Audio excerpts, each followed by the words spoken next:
जज दा विचार। सत श्री अकाल दोस्तों, तुसीं देख रहे हो प्राइम मिनिस्टर टीवी ते मैं हाँ स्वर्ण सिंह टहना। हर रोज़ की तरह ही प्रोग्राम जज दा विचार पेश करने का वेला हो चलिया। हर रोज़ की तरह पहला मौसम की हाल बयानी कर लईए। मौसम पंजाब दे विच गर्म बहुत है। लंघे कल 37-38 डिग्री तक कई थावां ते तापमान पहुँच गया। कल नूं यानी कि 19 तरीक तो लैके 20-21 तक कहदा मौसम विभाग भी शायद मींह कणी पंजाब के कई हिस्सों के आ जाए। उहदे नाल वक्ती तौर के उत्ते राहत मिलूगी पर पक्के तौर पर नहीं, क्योंकि ऐतकी पिछले वरियां के मुकाबलतन काफ़ी घट मींह पए आ, खास करके मालवा खिते के कुछ हिस्सों। ये हो सकता भी जिहड़ा 19-20-21 नूं पैण की गल कीती है, थोड़ी जी कटौती खत्म हो जाए, थोड़ा जिहा माहौल जिहा ठीक हो जाए, पर दुनियादारी के उत्ते बड़ा यकीन नहीं किया जा सकता। तो जिहड़ा मौसम विभाग है ये भी दुनियादारी के विच ही है, क्योंकि दुनियादारी का हिस्सा इत्थे लोग बैठे आ। कहंदे कुछ आ हुंदा कुछ होर आ। सोका पै जू डोबा पै जांदा, कहंदे डोबा पै जू सोका पै जांदा। की करिए, किहड़े ढट्ठे खूह च जाइए, सियाणे ऐ कहंदे हुंदे आ। पहला तुहाडा स्वागत करदे जी। ठीक ठाक हो? शुक्रिया टहना साहब। मैनू ये लग रहा सी पता नहीं मैं खबर दी खबर जाके बह गई हां। अच्छा मैनू भुल गया सी कि आपां चाहीदा विचार च मैनूं लगदा मेरे नाल तुहानूं भी भुल गया सी कि असीं चाहीदा विचार प्रोग्राम लेके आए हां, खबर दी खबर नहीं। तुसीं आप ही कहंदे हुंदे भी हर रोज़ कुछ नवां करना चाहिदा। इन्ना भी नवां ना करो भी नाल बैठा बंदा ही भुल जाओ। नहीं मैनूं चेता सी, मैं आखिया भी 3 मिनटां बाद उहनूं सत श्री अकाल करदे आ। ये भी शुक्र है, नहीं तो तुसीं 11 मिनटां तो पहला नहीं रुकदे। चलो कोई गल नहीं। टहना साहब चाहीदा विचार पेश कर। चाहीदा विचार हिंदी चा जी वो ये आ कि कभी भी अपने हुनर का घमंड मत करना। घमंड हुंदा तुसीं आपदी हिंदी दा घमंड करनों हटे आ? नहीं कभी भी अपने हुनर का घमंड मत करना जी, क्योंकि जब पत्थर पानी में गिरता है तो वो अपने वजन के साथ ही डूब जाता है। वाह वाह। आपदे भार नाल ही पत्थर डुब जांदा। कमाल। इस करके आपदे हुनर ते, आपदी काबलियत ते, आपदी कला दे उत्ते बहुता हंकार नहीं करना चाहिए। ये तो कुदरत दी देन आ। तुहानूं कुदरत ने कित्थों कित्थे पहुंचा देना ये तुहानूं भी नहीं कई बार पता हुंदा। दुनिया दे विच इहो जे लोकां दी घाट नहीं जिन्हां दे विच काबलियत बहुत हुंदी है, पर उन्हां नूं फिर भी मौका नहीं मिलता। ते जे किसी नूं मौका मिल जाए तो बाद दे विच धौण दे विच कीला ना पा के रखिया करे, ये निकल जांदा हुंदा। हुनर सब च हुंदा, किसे दा छुप जांदा, किसे दा छप जांदा। वाह वाह क्या बात है, छा गए टहना साहब। हुण मेरे वाला चाहीदा विचार आउण दिओ। मैं किते लिखिया होया पढ़िया कि एक सही दिशा दे विच चुक्या होया छोटा जा कदम, सही दिशा दे वाले चुक्या होया छोटा जा भी कदम जिंदगी दा बहुत वड्डा कदम बन जांदा। वाह। पर जे सही दिशा च होवे तां। अच्छा कमाल। है ना, बहुत बढ़िया। अक्सर असीं कहने हैं कि लै इत्थों शुरुआत नहीं होनी, इस उम्र च शुरुआत नहीं होनी, हुण मैं किवें शुरुआत करूं। सफलता हासिल करन दी कोई उम्र हद नहीं हुंदी। तुसीं कदे भी उस राह दे उपर तुर सकदे हो, पर जदों भी कोई भी राह इंसान फड़दा है ते उस राह दे बारे च चंगी तरह जानकारी हासिल करके उस राह नूं चुनना चाहिदा है। किते ऐ ना होए भी अध विचाले जाके बंदा सोचे भी नहीं जदों जागे उदों सवेरा। सियाणे एवें नहीं कहंदे। ਇਹਦੀ एक उदाहरण मैं अज नाल ही जोड़ के दे दिना। ओम प्रकाश चौटाला हरियाणे के साबका मुख मंत्री जेल दे विच जाके आए आ। JBT मामले दे विच गड़बड़ियां दा दोष लग्या सीगा। उन्होंने जेल दे विच ही कर ली 12वीं क्लास, पर उहदा नतीजा नहीं आया। नहीं दे रहे हो नतीजा? मैं उही दसन लगा सी, क्योंकि 10वीं दे विच ओ अंग्रेजी दे पेपर दे विच पास नहीं सी होए, इस करके अज ओ अंग्रेजी दा पेपर देण लगे आ। जे ओ अंग्रेजी दे विचों निकल गए तो फिर 12वीं का नतीजा भी आ जाऊगा। भावें उन्होंने उत्ते बहुत सारे दोष आ, पर वो कहने मैं तो 12वीं करूंगा, मैं तो होर भी पढ़ाइयां करूं। चंगी गल है, पढ़ाई दी तो वैसे कोई उम्र नहीं हुंदी, बंदा कदे भी पढ़ सकदा है। ते इंसान नूं हमेशा पढ़दे रहना चाहिए, क्योंकि जे पढ़ोगे तो ताही तुसी कुछ हासिल कर सकोगे। जे इत्थे ही नहीं कुछ होऊगा तो तुसी कुछ नहीं हासिल कर। पढ़ेगा इंडिया तभी तो बढ़ेगा इंडिया। ये पढ़ाई कर ली किताबां वाली नहीं हुंदी, जेड़ी बुजुर्गां तो आपां लैनी होगी। जीवन जाच नूं भी सीखना चाहिए। कल्ले अंक लेके नहीं गल बनदी, तुहानूं चंगे नागरिक बनने दे लई भी बहुत कुछ करना चाहिए। एक सभ्यक मनुख बनने दे लई बहुत कुछ करना चाहिए। ते बाकी गल ये है भी जेड़े कल्ले कल्ले चीज़ां खांदे आ, सियाणियां दीयां गल्लां बिल्कुल सही आ। मैं अज उन्हां सारे बुजुर्गां दे पैरी हथ लाउणा जिन्हां ने इन्नियां सियाणियां गल्लां कहीआं ते उम्र दे इस पड़ाव दे उत्ते सानूं सही लगदियां ओह, क्योंकि सियाणे दा क्या ते औले दा खाधा बाद च पता लगदा। ਜਿਹੜੇ लोग कल्ले कल्ले रात नूं खीरां खांदे आ, ਉਹ दफ्तर च आके दसदे ढिੱਡ दुखदा। फिर वो कहते जी कि मैनू कोई ना कोई तुसीं घोल जा पिया दिओ, एक ORS वाला पता नहीं किहड़ा हुंदा। फिर कहते जी कोई दवाई बूटी लिया दिओ। पुछी दा भी गल की बन गई, कहते रात ठंडी खीर खाधी सी, खाओ खीर चबो पूड़े। सियाणे सही कहंदे हैं, माड़ी नीत नहीं होनी चाहिए। नीत दी गल नहीं, ਵੰਡ ਖਾਓ, ਖੰਡ ਖਾਓ। ਨਹੀਂ ਜ਼ਰੂਰ ਖਾਓ, ਪਰ ਗੱਲ ਇਹ ਹੈ ਵੀ ਇੰਨੀ ਮਾੜੀ ਨੀਤ ਟਾਣਾ ਸਾਹਿਬ। ਮੈਂ ਤਾਂ ਇੱਥੇ ਤੁਸੀਂ ਦੱਸਿਆ ਆਇਆ ਨੂੰ, ਉਹੀ ਕਹਿੰਦੀ ਨੀਤ ਉਹ ਹੁੰਦੀ ਹੈ ਵੀ ਤੁਸੀਂ ਕੌਲੀ 'ਚ ਚੀਜ਼ ਪਾਈ ਬੈਠੇ ਆ ਤੇ ਮੈਂ ਉੱਤੋਂ ਦੀ ਐਂ ਦੇਖਾਂ। ਨਹੀਂ ਗੱਲ ਬਣ ਗਈ। ਮਤਲਬ ਨਜ਼ਰ ਲੱਗ ਗਈ ਕਿ ਤੇ ਨਜ਼ਰ ਤੁਸੀਂ ਆਪ ਦੱਸਿਆ, ਬਿਨਾਂ ਦੱਸੇ ਤਾਂ ਨਜ਼ਰ ਵੀ ਨਹੀਂ ਲੱਗਦੀ ਹੁੰਦੀ। ਨਹੀਂ, ਪਰ ਤੁਸੀਂ ਉਸ ਦਿਨ ਮੇਰੇ ਨਾਲ ਵਾਅਦਾ ਕੀਤਾ ਸੀ, ਮਤਲਬ ਕਿ ਤੁਸੀਂ ਖੀਰ ਪੂੜੇ ਖਵਾਓਗੇ। ਹੁਣ ਤੁਸੀਂ ਤਾਂ ਨਹੀਂ ਖਵਾਏ, ਤੇ ਫਿਰ ਮੈਂ ਹੁਣ ਕਿਤੋਂ ਤਾਂ ਖੀਰ ਖਾਣੀ ਸੀ।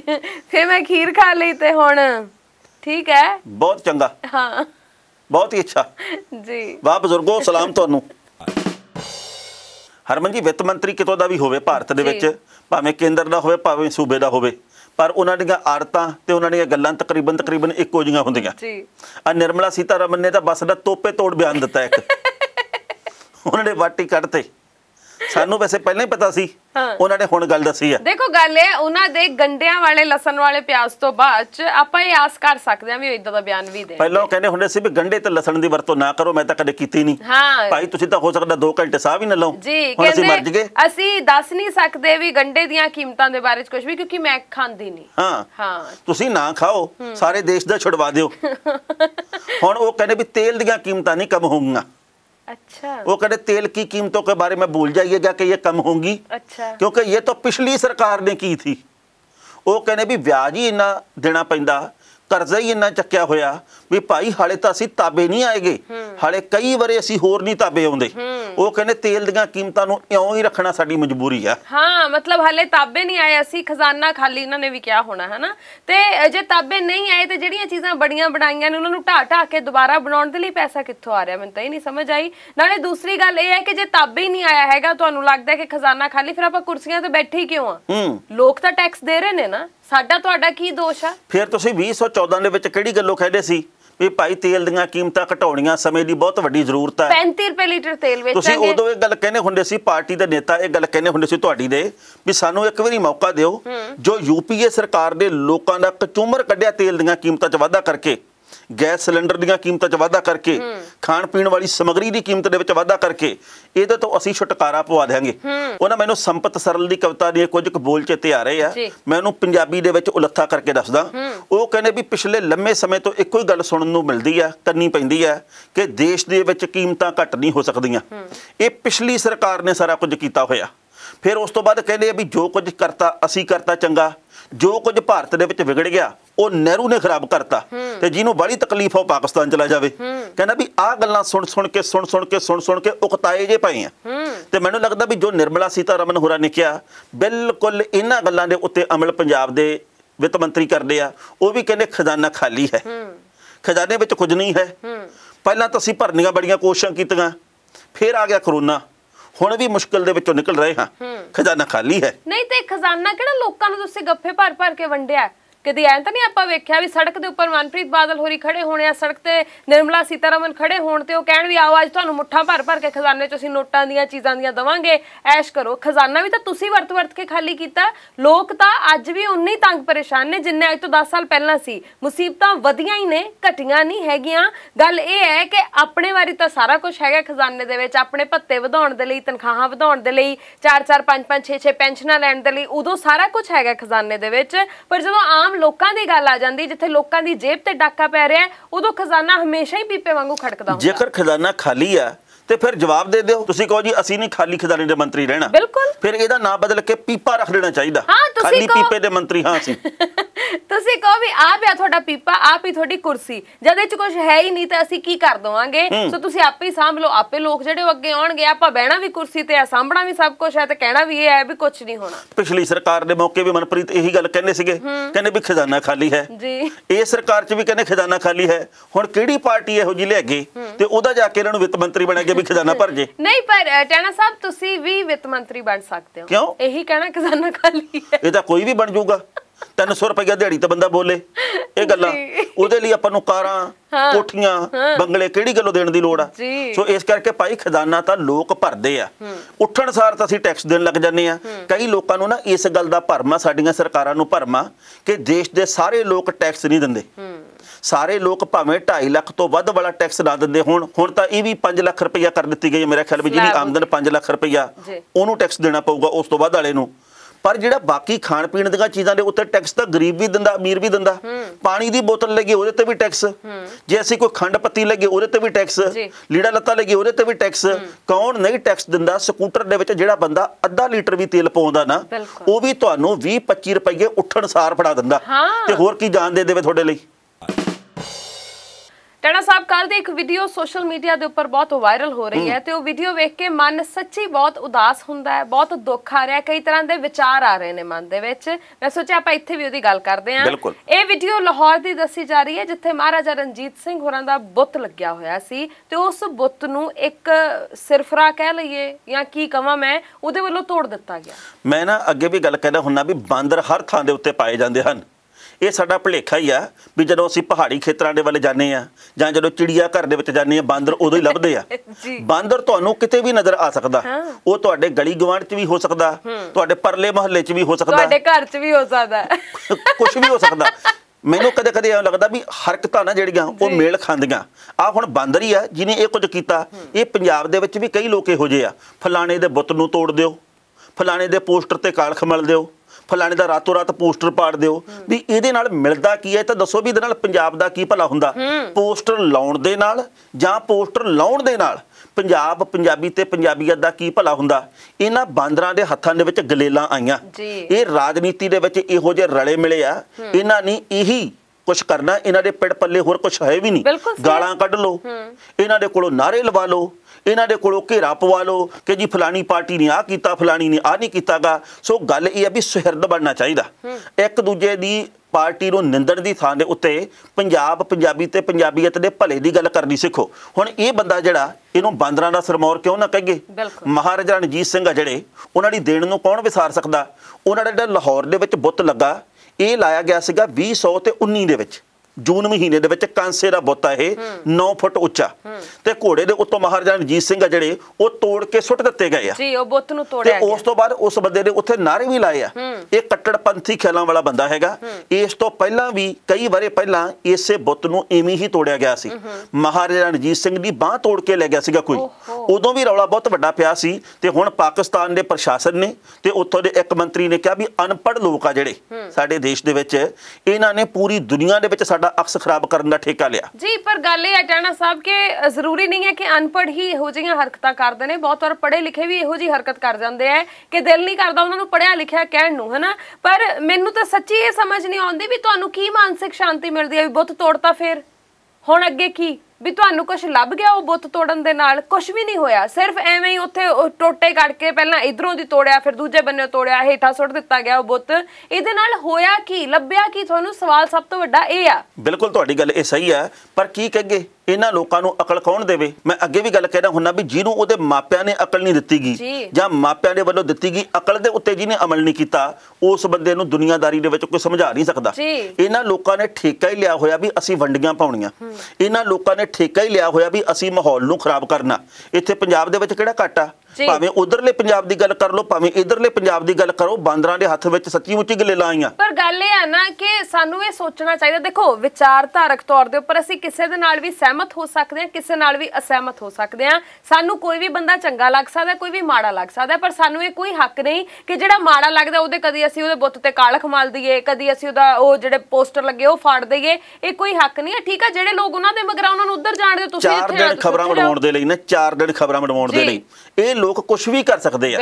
ਇਹ ਲੋਕ ਨੰਗੇ ਵੀ ਹੋ ਸਕਦੇ ਆ, ਇਹ ਲੋਕ ਕਿਸੇ ਨੂੰ ਨੰਗਾ ਵੀ ਕਰ ਸਕਦੇ ਆ, ਆਪਦਾ ਮੂੰਹ ਸਿਰ ਕਾਲਾ ਵੀ ਕਰ ਸਕਦੇ ਤੇ ਦੂਜੇ ਦਾ ਵੀ ਕਰ ਸਕਦੇ ਆ। ਮੈਨੂੰ ਚੇਤੇ ਆਉਂਦੀ ਆ ਉਹ ਗੱਲ, ਚਲੋ ਇਹ ਤਾਂ ਬਹੁਤ ਮਹਾਨ ਸ਼ਖਸੀਅਤ ਦੀ ਗੱਲ ਆ ਮਹਾਰਾਜਾ ਰਣਜੀਤ ਸਿੰਘ ਦੀ। ਇਹ ਜਿਹੜੇ ਹੋਛੇ ਲੋਕ ਆ ਨਾ, ਇਹ ਭਾਰਤ ਦੇ ਵਿੱਚ ਵੀ ਕਦੇ ਕਿਸੇ ਫਿਲਮ ਦਾ ਵਿਰੋਧ ਕਰ ਦਿਓ, ਆਖੇ ਜੀ ਉਹਦਾ ਸਿਰ ਵੱਢ ਕੇ ਲਿਆਓ, ਅਸੀਂ ਤੁਹਾਨੂੰ 50 ਲੱਖ ਰੁਪਈਆ ਦੇਵਾਂਗੇ। ਫਲਾਣੀ ਕੁੜੀ ਦਾ ਸਿਰ ਵੱਢ ਕੇ ਲਿਆਓ, ਦੀਪਿਕਾ ਪਾਦੂਕੋਣ ਦਾ ਤੁਹਾਨੂੰ ਕਰੋੜ ਰੁਪਈਆ ਦੇਵਾਂਗੇ। ਤੇ ਜੇਕਰ ਤੁਹਾਡੀ ਜੇਬ ਦੇ ਵਿੱਚ ਕਰੋੜ ਰੁਪਈਆ ਹੋਵੇ ਤੇ ਜੇ ਤੁਹਾਡੇ ਬੈਂਕ ਖਾਤੇ ਨੂੰ ਵੇਖਿਆ ਜਾਵੇ ਤਾਂ ਸ਼ਾਇਦ ਵਿੱਚੋਂ 20 ਰੁਪਈਆ ਨਾ ਨਿਕਲਣ। ਬਿਲਕੁਲ ਪਿੱਛੇ ਜੇ ਹੋਇਆ ਤਾਂ ਸੀ ਟਾਣਾ ਸਾਹਿਬ, ਕਿਸੇ ਇੱਕ ਨੇ ਐਲਾਨ ਕੀਤਾ ਸੀ 50 ਲੱਖ ਰੁਪਈਆ ਦਊਂਗਾ ਕੋਈ ਉਹਦਾ ਸਿਰ ਵੱਢ ਕੇ ਲਿਆਵੇ ਕਿਸੇ ਸ਼ਖਸ ਦਾ, ਤੇ ਜਦੋਂ ਖਾਤਾ ਚੈੱਕ ਕੀਤਾ ਗਿਆ ਤਾਂ ਉਹ 'ਚ 30,000 ਰੁਪਈਆ ਵੀ ਨਹੀਂ। ਤੁਸੀਂ ਕਿਸੇ ਨੂੰ ਕਾਹਤੋਂ ਕਹਿੰਦੇ ਉਹਦਾ ਵੱਢ ਕੇ ਲਿਆਓ? ਆਪਦਾ 50 ਲੱਖ ਵੀ ਬਚਾਓ, ਕਰੋੜ ਵੀ ਬਚਾਓ, ਖਬਰਾਂ ਦੇ ਵਿੱਚ ਵੀ ਮੂਹਰਲੇ ਸਫੇ ਤੇ ਆਓ, ਆਪ ਜਾਇਆ ਕਰੋ। ਦੂਜੇ ਨੂੰ ਭੜਕਾਉਣ ਦੀ ਗੱਲ ਕਰਦੇ ਆ ਤੇ ਇਹਨੂੰ ਲਾਹਣਤਾਂ ਵੀ ਪੈ ਰਹੀਆਂ ਜੋ ਲਾਹੌਰ ਦੇ ਵਿੱਚ ਬੰਦੇ ਨੇ ਕਰਤੂਤ ਕੀਤੀ ਆ। ਤੇ ਇਸ ਬਾਂਦਰ ਨੂੰ ਪੂਰੀ ਦੁਨੀਆ ਦੇ ਵਿੱਚ ਲੋਕ ਨਿੰਦ ਰਹੇ ਆ ਵੀ ਇਹੋ ਜਿਹੇ ਮੂਰਖ ਵੀ ਵਸਦੇ ਧਰਤੀ ਤੇ। ਬਿਲਕੁਲ ਸਹੀ। ਟਾਣਾ ਸਾਹਿਬ, ਜਦੋਂ ਕੋਈ ਸਿਆਸਤਦਾਨ ਮਾੜਾ ਕਰਦਾ ਹੈ ਤੇ ਉਹਦੇ ਬਾਰੇ ਵੀ ਗੱਲ ਹੋਣੀ ਚਾਹੀਦੀ ਹੈ, ਤੇ ਜਦੋਂ ਕੋਈ ਚੰਗਾ ਕਦਮ ਚੁੱਕਦਾ ਹੈ ਉਦੋਂ ਵੀ ਗੱਲ ਹੋਣੀ ਚਾਹੀਦੀ ਹੈ। ਇਸ ਵੇਲੇ ਆਪਾਂ ਸਾਰੇ ਜਾਣਦੇ ਹਾਂ, ਅਕਸਰ ਆਪਾਂ ਇਹ ਘਰਾਂ ਦੇ ਵਿੱਚ ਸੱਥਾਂ ਦੇ ਵਿੱਚ ਬੈਠ ਕੇ ਗੱਲ ਵੀ ਕਰਦੇ ਹਾਂ ਕਿ ਜਿਹੜਾ ਵੀ ਰਾਜਨੀਤੀ ਦੇ ਵਿੱਚ ਆ ਜਾਂਦਾ, ਪਹਿਲੀ ਗੱਲ ਤਾਂ ਰਾਜਨੀਤੀ ਨੂੰ ਛੱਡਦਾ ਨਹੀਂ, ਦੂਸਰੀ ਗੱਲ ਜਿੰਨੀ ਵਾਰ ਜਿੱਤਿਆ ਉਨੀ ਵਾਰ ਪੈਨਸ਼ਨ ਅੱਗੇ ਤੋਂ ਅੱਗੇ ਲੱਗਦੀ ਰਹਿੰਦੀ। ਔਰ ਬਹੁਤ ਸਾਰੇ ਇਹੋ ਜਿਹੇ ਸਿਆਸਤਦਾਨ ਨੇ ਜਿਹੜੇ 5-5 6-6 7-7 ਪੈਨਸ਼ਨਾਂ ਲੈਂਦੇ ਪਏ ਨੇ। ਇਸ ਵੇਲੇ ਆਮ ਲੋਕਾਂ ਨੂੰ ਤਾਂ ਸਾਰੀ ਜ਼ਿੰਦਗੀ ਨੌਕਰੀ ਕਰਨ ਤੋਂ ਬਾਅਦ ਵੀ ਕਈ ਵਾਰ ਪੈਨਸ਼ਨ ਨਹੀਂ ਮਿਲਦੀ ਸਰਕਾਰੀ ਅਦਾਰਿਆਂ ਦੇ ਵਿੱਚ ਵੀ, ਪਰ ਇਹਨਾਂ ਨੂੰ ਮਿਲਦੀ ਹੈ। ਔਰ ਹੁਣ ਇਹ ਮੁੱਦਾ ਆਮ ਆਦਮੀ ਪਾਰਟੀ ਨੇ ਵੀ ਚੁੱਕਿਆ। ਪਹਿਲੀ ਗੱਲ ਤਾਂ ਇਹ ਸਮਝਣੀ ਚਾਹੀਦੀ ਹੈ ਵੀ ਰਾਜਨੀਤੀ ਕੋਈ ਸੇਵਾ ਨਹੀਂ, ਇਹ ਵੀ ਇੱਕ ਬਿਜ਼ਨਸ ਆ, ਇਹ ਵੀ ਇੱਕ ਵਪਾਰ ਆ। ਇਹਨੂੰ ਨੌਕਰੀ ਮੰਨ ਕੇ ਰਾਜ਼ੀ ਨਹੀਂ ਸਾਡੇ ਨੇਤਾ, ਤੇ ਅਸੀਂ ਇਹ ਨਾ ਮੰਨੀਏ ਕਿ ਇਹ ਸੇਵਾ, ਤੇ ਇਹ ਇੱਕ ਵਪਾਰ ਆ। ਇਹਦੇ ਵਿੱਚ ਪੈਸਾ ਨਿਵੇਸ਼ ਕੀਤਾ ਜਾਂਦਾ, ਉਹ ਪੈਸੇ ਨੂੰ ਦੁੱਗਣਾ ਤਿੱਗਣਾ ਚੌਗਣਾ ਕਰਨ ਦੀਆਂ ਕੋਸ਼ਿਸ਼ਾਂ ਕੀਤੀਆਂ ਜਾਂਦੀਆਂ ਤੇ ਹੋ ਵੀ ਜਾਂਦਾ, ਕਿਉਂਕਿ ਬਾਅਦ ਦੇ ਵਿੱਚ ਰੇਤੇ ਦੇ ਕੰਮ ਵੀ ਚੱਲਦੇ ਆ, ਕੁਦਰਤੀ ਸਰੋਤਾਂ ਦੇ ਉੱਤੇ ਡਾਕੇ ਵੀ ਪੈਂਦੇ ਆ, ਅੰਦਰ ਖਾਤੇ ਬਹੁਤ ਸਾਰੀਆਂ ਗੰਢ ਧੁੱਪ ਦੀਆਂ ਖਬਰਾਂ ਇਹੋ ਜਿਹੀਆਂ ਆਉਂਦੀਆਂ ਜਿਹਦੇ ਉੱਤੇ ਅਚੰਭਤ ਹੋਈਦਾ ਕਈ ਵਾਰ। ਹੁਣ ਆਮ ਆਦਮੀ ਪਾਰਟੀ ਨੇ ਜਿਹੜੀ ਸਿਆਣੀ ਗੱਲ ਕੀਤੀ ਆ, ਦੇਖੋ ਇਹ ਗੱਲ ਕਾਂਗਰਸੀ ਆਗੂ ਕਰਦੇ ਤਾਂ ਵੀ ਵਧੀਆ ਲੱਗਦੀ, ਇਹ ਗੱਲ ਅਕਾਲੀ ਦਲ ਦੇ ਆਗੂ ਕਰਦੇ ਸਾਨੂੰ ਤਾਂ ਵੀ ਚੰਗੀ ਲੱਗਦੀ, ਇਹ ਗੱਲ ਕੋਈ ਹੋਰ ਧਿਰ ਕਰਦੀ ਤਾਂ ਵੀ ਚੰਗੀ ਲੱਗਦੀ, ਪਰ ਇਹ ਗੱਲ ਆਮ ਆਦਮੀ ਪਾਰਟੀ ਨੇ ਕੀਤੀ ਆ। ਲੰਘੇ ਕੱਲ ਆਮ ਆਦਮੀ ਪਾਰਟੀ ਦੇ ਵਿਧਾਇਕ ਤੇ ਬਾਕੀ ਨੇਤਾਵਾਂ ਦਾ ਇੱਕ ਵਫਦ ਆ ਜਿਹੜਾ ਉਹ ਪੰਜਾਬ ਦੇ ਸਪੀਕਰ ਨੂੰ ਮਿਲਿਆ, ਪੰਜਾਬ ਵਿਧਾਨ ਸਭਾ ਦੇ ਸਪੀਕਰ ਨੂੰ। ਉਹਨਾਂ ਦੇ ਕੋਲੋਂ ਮੰਗ ਕੀਤੀ ਗਈ ਆ ਇਸ ਗੱਲ ਦੀ ਬਈ ਵਿਧਾਇਕ ਭਾਵੇਂ 5 ਵਾਰੀ ਬਣ ਜੇ, ਭਾਵੇਂ 2 ਵਾਰੀ ਬਣ ਜੇ, ਭਾਵੇਂ 3 ਵਾਰੀ ਬਣ ਜੇ, ਭਾਵੇਂ 7 ਵਾਰੀ ਬਣ ਜੇ, ਪਰ ਪੈਨਸ਼ਨ ਉਹਨੂੰ ਇੱਕ ਵਾਰ ਦੀ ਮਿਲਣੀ ਚਾਹੀਦੀ ਆ। ਵਾਰ-ਵਾਰ ਇੰਕਰੀਮੈਂਟ ਦੇ ਨਾਂ ਦੇ ਉੱਤੇ, ਹੋਰ ਭੱਤਿਆਂ ਦੇ ਨਾਂ ਦੇ ਉੱਤੇ ਉਹਦੀ ਪੈਨਸ਼ਨ ਦੇ ਵਿੱਚ ਵਾਧਾ ਕੀਤਾ ਜਾਂਦਾ, ਪਰ ਇਹ ਕੁਝ ਬੰਦ ਹੋਣਾ ਚਾਹੀਦਾ। ਜੇਕਰ ਆਮ ਲੋਕਾਂ ਨੂੰ ਇੱਕ ਪੈਨਸ਼ਨ ਮਿਲਦੀ ਆ 58 ਸਾਲ ਜਾਂ 60 ਸਾਲ ਨੌਕਰੀ ਕਰਨ ਤੋਂ ਬਾਅਦ, ਤਾਂ 5 ਸਾਲ ਨੌਕਰੀ ਕਰਨ ਤੋਂ ਬਾਅਦ ਇਹ ਨੌਕਰੀ ਆ। 5 ਸਾਲ ਆਮ ਲੋਕਾਂ ਦੀ ਨੌਕਰੀ ਕਰਨ ਤੋਂ ਬਾਅਦ ਸਾਨੂੰ ਵਾਰ-ਵਾਰ ਪੈਨਸ਼ਨਾਂ ਕਿਉਂ ਮਿਲਣ? ਹੁਣ 5 ਸਾਲ ਦੇ ਲਈ ਜਿੱਤੇ ਆ, ਉਹਦੇ ਵਿੱਚ ਵੀ ਬੜਾ ਕੁਝ ਆ ਗਿਆ, ਅਗਲੀ ਵਾਰੀ ਫੇਰ ਜਿੱਤ ਗਏ ਫੇਰ ਆ ਗਿਆ। ਇਹ 2 3 4 5 7 ਪੈਨਸ਼ਨਾਂ ਕਿਹੜੀ ਗੱਲੋਂ ਸਾਡੀ ਝੋਲੀ ਦੇ ਵਿੱਚ ਪੈਂਦੀਆਂ? ਬਿਲਕੁਲ। ਔਰ ਮੈਨੂੰ ਤਾਂ ਇਹ ਨਹੀਂ ਸਮਝ ਆਉਂਦੀ ਟਾਣਾ ਸਾਹਿਬ ਵੀ ਉਹ ਕਹਿੰਦੇ ਆ ਵੀ ਅਸੀਂ ਰੱਜੇ ਪੁੱਜੇ ਆ, ਕਾਰੋਬਾਰ ਵੀ ਇਹਨਾਂ ਦੇ ਬਹੁਤ ਨੇ ਸੁੱਖ ਨਾਲ, ਪਰ ਤਾਂ ਵੀ 5-5 ਪੈਨਸ਼ਨਾਂ ਲੈਣੀਆਂ, ਇਹ ਜ਼ਮੀਰ ਕਿਵੇਂ ਇਹਨਾਂ ਨੂੰ ਇਜਾਜ਼ਤ ਦੇ ਦਿੰਦਾ? ਰੱਜੇ ਪੁੱਜੇ ਕਿਵੇਂ ਆ, ਸਵਾਲ ਤਾਂ ਇਹ ਵੀ ਆ। ਬਿਲਕੁਲ ਸਹੀ ਹੈ ਜੀ। ਰੱਜਣ ਪੁੱਜਣ ਦਾ ਤਰੀਕਾ ਵੀ ਦੇਖੋ ਨਾ। ਪਰ ਜੇ ਹੁਣ ਤੁਸੀਂ ਰੱਜ ਗਏ ਹੋ, ਢੇਡੇ ਕਿ ਟੋਏ ਨੇ ਜਿਹੜੇ ਰੱਜ ਹੀ ਨਹੀਂ ਹੁੰਦੇ, ਵੀ ਤੁਸੀਂ ਇੰਨੀਆਂ ਪੈਨਸ਼ਨਾਂ ਵੀ ਲਈ ਜਾਂਦੇ ਹੋ, ਕਾਰੋਬਾਰ ਵੀ ਚਲਾਈ ਜਾਂਦੇ ਹੋ, ਰਾਜਨੀਤੀ ਦੇ ਵਿੱਚ ਤਨਖਾਹਾਂ ਵੀ ਲਈ ਜਾਂਦੇ ਹੋ, ਤੇ ਹਾਲੇ ਵੀ ਤੁਹਾਡਾ ਢਿੱਡ ਜਿਹੜਾ ਉਹ ਭਾਰੀ ਨਹੀਂ ਰਿਹਾ। ਤੁਸੀਂ ਕਹਿੰਦੇ ਵੀ ਜਿੰਨਾ ਅਸੀਂ ਇਕੱਠਾ ਕਰ ਸਕਦੇ ਹਾਂ, ਜਿੰਨਾ ਖਾ ਸਕਦੇ ਅਸੀਂ ਖਾ ਲਈਏ, ਬਾਕੀ ਸਾਰੀਆਂ ਚੀਜ਼ਾਂ ਬਾਅਦ ਚ ਨੇ। ਢਿੱਡ ਤਾਂ ਭਰ ਜਾਂਦਾ, ਨੀਤ ਨਹੀਂ ਭਰਦੀ, ਸਿਆਣੇ ਐਵੇਂ ਨਹੀਂ ਕਹਿੰਦੇ। ਸੋ ਇਸ ਕਰਕੇ ਜਿੱਥੋਂ ਵੀ ਕੁਝ ਮਿਲਦਾ ਨਾ, ਉਹ ਚੂੰਡ ਕੇ ਲਈ ਆਉਂਦੇ ਆ, ਬਸ ਗਿਰਜਾਂ ਵਾਂਗੂ ਆ। ਇਹ ਬਸ ਮਾਸ ਆ ਜਿਹੜਾ ਉਹ ਨੋਚੀ ਜਾਂਦੇ ਆ, ਬਸ ਇਹਨਾਂ ਨੂੰ ਤਾਂ ਇਹ ਹੁੰਦਾ ਵੀ ਮੱਝ ਮਰੀ ਆ ਤੇ ਗਿਰਜਾਂ ਨੂੰ ਮੌਜ ਲੱਗ ਜੇ। ਸੋ ਇਸ ਵਕਤ ਪੰਜਾਬ ਤਾਂ ਮੁਰਦਾ ਸਥਿਤੀ ਦੇ ਵੱਲ ਵਧ ਰਿਹਾ। ਨਾਲੇ ਜੇਕਰ ਤੁਸੀਂ ਇਹ ਕਹਿੰਦੇ ਜਿਹੜੀ ਆਪਾਂ ਪਹਿਲਾਂ ਵੀ ਖਬਰ ਸਾਂਝੀ ਕੀਤੀ ਕਿ ਖਜ਼ਾਨਾ ਖਾਲੀ ਹੈ, ਤੇ ਜੇ ਖਜ਼ਾਨਾ ਖਾਲੀ ਹੈ ਤਾਂ 5-5 7-7 ਪੈਨਸ਼ਨਾਂ ਦੇਣ ਨੂੰ ਪੈਸੇ ਹੈਗੇ ਨੇ ਉਹਦੇ ਵਿੱਚ? ਕਦੇ ਵੀ ਇਹੋ ਜੀ ਖਬਰ ਆਈ ਕਿ ਫਲਾਣੇ ਵਿਧਾਇਕ ਦੀ ਜਿਹਦੇ ਕਿ 3-4 ਵਾਰੀ ਵਿਧਾਇਕ ਬਣਦੀਆਂ, ਪੈਨਸ਼ਨਾਂ ਮਿਲਦੀਆਂ, ਭੱਤੇ ਮਿਲਦੇ ਰਹੇ ਆ, ਉਹਦੀ ਪੈਨਸ਼ਨ ਰੋਕ ਲਈ ਗਈ ਆ। ਉਹਦੀ ਪੈਨਸ਼ਨ ਪਿਛਲੇ 6 ਮਹੀਨੇ ਤੋਂ ਮਿਲੀ ਨਹੀਂ। ਆ ਜਿਹੜੇ ਠੇਕਾ ਅਧਿਆਪਕ ਆ, ਕਦੇ ਕੋਈ ਵਿਚਾਰਾ ਡੀਆਂ, ਕਦੇ 3 ਮਹੀਨੇ ਦੀਆਂ ਤਨਖਾਹਾਂ ਰੁਕੀਆਂ, ਕਦੇ 5 ਮਹੀਨੇ ਦੀਆਂ ਰੁਕੀਆਂ, ਉਹ ਤਾਂ ਵਿਚਾਰੇ ਕੱਚੇ ਤੋਂ ਪੱਕੇ ਹੋਣ ਦੇ ਲਈ ਲੇਲੜੀਆਂ ਕੱਢਦੇ ਆ। 4.5 ਸਾਲ ਬੀਤ ਜਾਂਦੇ ਜਦੋਂ ਸਰਕਾਰ ਨੂੰ ਆਇਆ, ਉਹਨਾਂ ਨੂੰ ਫੇਰ ਆਸ ਵੱਜਦੀ ਆ ਵੀ ਹੁਣ ਸ਼ਾਇਦ ਵੋਟਾਂ ਦੇ ਕਰਕੇ ਦਬਾਅ ਬਣਾ ਗਏ ਤੇ ਸਾਡੀ ਮੰਗ ਮੰਨ ਲੈਣ, ਪਰ ਇਹਨਾਂ ਨੂੰ ਮੌਜਾਂ ਜੀ। ਨਾਲੇ ਕਰੋਨਾ ਕਾਲ ਨੇ ਤਾਂ ਬਹੁਤ ਕੁਝ ਸਾਡੇ ਸਾਹਮਣੇ ਲੈ ਆਂਦਾ। ਇਹ ਲੋਕਾਂ ਨੂੰ ਕਹਿੰਦੇ ਸੀ ਤੁਸੀਂ ਦਾਨ ਕਰੋ, ਕਦੀ PM ਕੇਅਰ ਫੰਡ, ਕਦੀ CM ਕੇਅਰ ਫੰਡ, ਤੇ ਇਹਨਾਂ ਨੇ ਆਪ ਕਿੰਨਾ ਕੁ ਦਾਨ ਕੀਤਾ ਇਹ ਆਪਾਂ ਸਾਰੇ ਚੰਗੀ ਤਰ੍ਹਾਂ ਜਾਣਦੇ ਆ। ਇਹਨਾਂ ਨੇ ਆਪਣੀਆਂ ਤਨਖਾਹਾਂ, ਕਿਸੇ ਨੇ ਏਦਾਂ ਕਿਹਾ ਵੀ ਕੋਈ ਗੱਲ ਨਹੀਂ, ਆ ਜਿਹੜਾ ਸਾਲ ਆ ਯਾਰ ਮੈਂ ਤਨਖਾਹ ਨਹੀਂ ਲੈਂਦਾ, ਵੀ ਇਹ ਤੁਸੀਂ ਲੋਕਾਂ ਦੇ ਉੱਪਰ ਲਗਾ ਦਿਓ, ਕਿਉਂਕਿ ਅੱਗੇ ਤੁਸੀਂ ਇੰਨੇ ਨੋਟ ਤਾਂ ਇਕੱਠੇ ਕਰ ਹੀ ਚੁੱਕੇ ਹੋ ਵੀ 1 ਸਾਲ ਤੁਸੀਂ ਬਿਨਾਂ ਕੁਛ ਕੀਤਿਆਂ ਵੀ ਖਾ ਸਕਦੇ ਹੋ। 1 ਸਾਲ ਤੋਂ ਤਾਂ ਵੈਸੇ ਵੱਧ ਹੀ ਖਾ ਸਕਦੇ ਹੋ। ਬੰਦਾ ਵੱਡਾ ਜਿਗਰਾ ਦਿਖਾਏ ਵੀ ਕੋਈ ਨਹੀਂ, ਲੋਕ ਵੀ ਪੈਸੇ ਦੇ ਰਹੇ ਨੇ, ਅਸੀਂ ਵੀ ਆਪਣੀਆਂ ਤਨਖਾਹਾਂ ਸਾਲ ਦੇ ਲਈ ਛੱਡੀਆਂ, ਤੁਸੀਂ ਲੋਕਾਂ ਦੇ ਉੱਪਰ ਲਾ ਦਿਓ। ਹਰਮਨ ਜੀ, ਇਹਨਾਂ ਨੇ ਕੁਛ ਨਹੀਂ ਛੱਡਣਾ, ਇਹ ਤਾਂ ਆਪਦਾ ਟੈਕਸ ਆਪ ਨਹੀਂ ਭਰਦੇਗੇ ਜੀ। ਹੁਣ ਦੇਖੋ, ਪਿਛਲੇ ਦਿਨੀ ਆਪਾਂ ਖਬਰ ਸਾਂਝੀ ਕੀਤੀ ਸੀ ਵੀ 93 ਦੇ ਕਰੀਬ ਵਿਧਾਇਕਾਂ ਦੇ ਬਾਰੇ RTA ਦੇ ਰਾਹੀਂ ਜਾਣਕਾਰੀ ਆਈ ਹੈ, ਜਿਨ੍ਹਾਂ ਦਾ ਟੈਕਸ ਵੀ ਸਰਕਾਰੀ ਖਜ਼ਾਨੇ ਵਿੱਚੋਂ ਭਰਿਆ ਜਾਂਦਾ। ਸੋ ਇਹ ਲੋਕ ਜਿਹੜੇ ਕਿ ਟੈਕਸ ਨਹੀਂ ਆਪਦਾ ਆਪੇ ਭਰ ਸਕਦੇ, ਲੱਖਾਂ ਰੁਪਈਆ ਸਾਲ ਦਾ ਇਹ ਲੈਂਦੇ ਤਨਖਾਹਾਂ ਤੇ ਭੱਤਿਆਂ ਦੇ ਰੂਪ ਦੇ ਵਿੱਚ, ਇਹਨਾਂ ਨੇ ਕਿੱਥੇ ਗੱਲ ਕਹਿਣੀ ਆ ਵੀ ਭਾਈ ਸਾਡੀ ਇੱਕ ਪੈਨਸ਼ਨ ਛੱਡੀ, ਸਾਨੂੰ ਇੱਕੋ ਹੀ ਪੈਨਸ਼ਨ ਦੇ ਦਿਓ। ਆਮ ਆਦਮੀ ਪਾਰਟੀ ਨੇ ਇਹ ਉਦਮ ਕੀਤਾ, ਉਹਨਾਂ ਦਾ ਧੰਨਵਾਦ। ਬਾਕੀਆਂ ਨੂੰ ਇਹਨਾਂ ਤੋਂ ਵੱਡੀ ਲਕੀਰ ਖਿੱਚਣੀ ਚਾਹੀਦੀ ਹੈ। ਬਿਲਕੁਲ ਸਹੀ। ਲਓ ਜੀ, ਵਕਫੇ ਤੋਂ ਬਾਅਦ ਇੱਕ ਵਾਰ ਫਿਰ ਤੁਹਾਡਾ ਸਵਾਗਤ ਹੈ। ਮੈਂ ਹਾਂ ਸਵਰਨ ਸਿੰਘ ਟਹਿਣਾ ਤੇ ਨਾਲ ਨੇ ਹਰਮਨ ਸਿੰਘ ਜੀ। ਤੇ ਹੁਣ ਅਗਲੀਆਂ ਖਬਰਾਂ ਵੱਲ ਵਧਦੇ ਹਾਂ। ਟਹਿਣਾ ਸਾਹਿਬ, ਇਹੋ ਜਿਹੇ ਲੋਕਾਂ ਨੂੰ ਕੀ ਕਵਾਂਗੇ ਜਿਹੜੇ ਇਹ ਹੀ ਭੁੱਲ ਜਾਂਦੇ ਨੇ ਕਿ ਕਿਸੇ ਬਜ਼ੁਰਗ ਦੀ ਜਾਂ ਕਿਸੇ ਆਪਣੀ ਤੋਂ ਉਮਰ ਦੇ ਵੱਡੇ ਦੀ ਇੱਜ਼ਤ ਕਿਵੇਂ ਕਰੀਦੀ। ਮੈਨੂੰ ਨਹੀਂ ਸਮਝ ਆਉਂਦਾ ਕਿ ਉਹਨਾਂ ਨੂੰ ਕਿਹੜੇ ਲਫ਼ਜ਼ ਦੇ ਨਾਲ ਉਹਨਾਂ ਦਾ ਨਾਂ ਲਿਆ ਜਾਵੇ, ਹੈ ਨਾ। ਪਰ ਇੱਕ ਬਹੁਤ ਹੀ ਹੈਰਾਨ ਕਰਨ ਵਾਲੀ ਖਬਰ ਸਾਹਮਣੇ ਆਈ ਹੈ।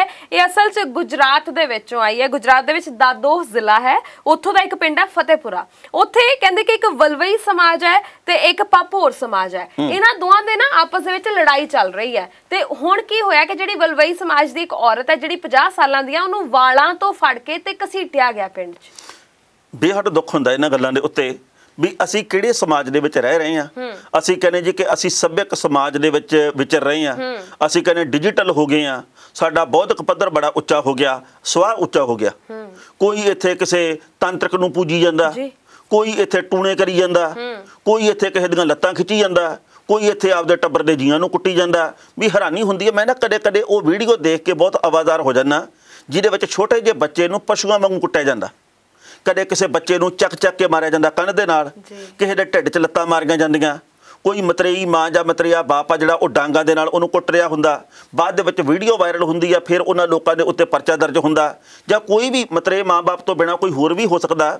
ਵੀ ਇਹ ਖਬਰਾਂ ਅੰਦਰੇ ਨੂੰ ਝੰਜੋੜ ਜਾਂਦੀਆਂ ਵੀ ਯਾਰ ਇਹ ਵੀ ਸਾਡੇ ਸਮਾਜ ਦਾ ਹਿੱਸਾ, ਇਹ ਤਾਂ ਬਾਂਦਰ ਨੇ। ਬਿਲਕੁਲ, ਇਹਨਾਂ ਨੂੰ ਇਨਸਾਨ ਕਹਿਣ ਨੂੰ ਤਾਂ ਜੀਓ ਹੀ ਨਹੀਂ ਕਰਦਾ। ਹੁਣ ਤੁਸੀਂ ਜਿਹੜੀ ਗੱਲ ਕਹੀ ਆ ਵਲਵਈ ਸਮਾਜ ਤੇ ਪਾਪੋਰ ਸਮਾਜ, ਇਹ ਗੁਜਰਾਤ ਦੇ ਦੋ ਪਿੰਡ ਦੇ ਵਿੱਚ ਦੋ ਹਿੱਸਿਆਂ ਦੇ ਵਿੱਚ ਸਮਾਜ ਵੰਡਿਆ ਪਿਆ। ਅੱਛਾ ਜੀ। ਦੋਵਾਂ ਜਿਹੜੀਆਂ ਸਮਾਜ ਦੀਆਂ ਧਿਰਾਂ ਜਿਹੜੀਆਂ ਉਹ ਆਪਸ ਦੇ ਵਿੱਚ ਇੱਕ ਦੂਜੇ ਦੇ ਨਾਲ ਗੱਲ ਨਹੀਂ ਕਰ ਸਕਦੀਆਂ। ਜੇਕਰ ਕੋਈ ਗੱਲ ਕਰੂਗਾ, ਇਧਰਲੀ ਧਿਰ ਦੂਜੇ ਨਾਲ ਗੱਲ ਕਰੂ ਜਾਂ ਕੋਈ ਆਪਸ ਦੇ ਵਿੱਚ ਸਾਂਝ ਰੱਖਣ ਦੀ ਕੋਸ਼ਿਸ਼ ਕਰੂ, ਉਹਦੇ ਉੱਤੇ ਬਹੁਤ ਵੱਡੀ ਕਾਰਵਾਈ ਹੁੰਦੀ ਹੈ, ਉਹਦੇ ਉੱਤੇ ਅਣਮਨੁੱਖੀ ਕਾਰਵਾਈ ਕੀਤੀ ਜਾਂਦੀ ਹੈ। ਇਹ ਜਿਹੜੀ ਔਰਤ ਆ ਇਹ ਵਲਵਈ ਸਮਾਜ ਦੀ ਆ। ਇਹਨੇ ਪਾਪੋਰ ਸਮਾਜ ਦੇ ਇੱਕ ਔਰਤ ਦੇ ਨਾਲ ਗੱਲਬਾਤ ਕੀਤੀ। ਅੱਛਾ ਜੀ। ਉਹਦਾ ਪਤਾ ਟੱਬਰ ਦੇ ਜੀਆਂ ਨੂੰ ਲੱਗ ਗਿਆ ਤੇ ਇਸ ਔਰਤ ਨੂੰ ਕਿਸੇ ਹੋਰ ਨੇ ਨਹੀਂ ਸਗੋਂ ਟੱਬਰ ਦੇ ਜੀਆਂ ਨੇ ਇਸ ਤਰੀਕੇ ਨਾਲ ਕੁੱਟਿਆ। ਇਹਦੀ ਵੀਡੀਓ ਵਾਇਰਲ ਹੋਈ ਆ। ਇਹਨੂੰ ਡਾਂਗਾਂ ਨਾਲ ਕੁੱਟ ਰਹੇ ਆ, ਇਹਨੂੰ ਘੜੀਸ ਰਹੇ ਆ, ਇਹਦੇ ਗਲ ਦੇ ਵਿੱਚ ਸਾਫਾ ਪਾ ਕੇ ਇਹਨੂੰ ਸੜਕਾਂ ਦੇ ਉੱਤੇ ਖਿੱਚ ਰਹੇ ਆ ਤੇ ਇਹਦੇ ਨਾਲ ਉਹ ਸਲੂਕ ਕੀਤਾ ਗਿਆ ਜਿਹਦੇ ਬਾਬਤ ਲੋਕ ਡਾ ਖੜਾ ਹੋ ਜਾਂਦਾ ਵੀ ਇਉਂ ਵੀ ਹੁੰਦਾ। ਤੇ ਫਿਰ ਜਦੋਂ ਵੀਡੀਓ ਵਾਇਰਲ ਹੋਈ ਆ ਤੇ ਪੁਲਿਸ ਦੇ ਵੱਲੋਂ 4 ਜਣਿਆਂ ਦੇ ਉੱਤੇ ਹੁਣ ਪਰਚਾ ਦਰਜ ਕੀਤਾ ਗਿਆ। ਜੀ ਪਤਾ ਨਹੀਂ ਗੱਲ ਕਰਨ ਨਾਲ ਕੀ ਹੋ ਜਾਊਗਾ, ਮੈਨੂੰ ਇਹ ਨਹੀਂ ਸਮਝ ਆਉਂਦੀ ਵੀ ਤੁਸੀਂ ਥੋੜਾ ਜਿਹਾ ਤਾਂ ਮਨੁੱਖ ਬਣੋ।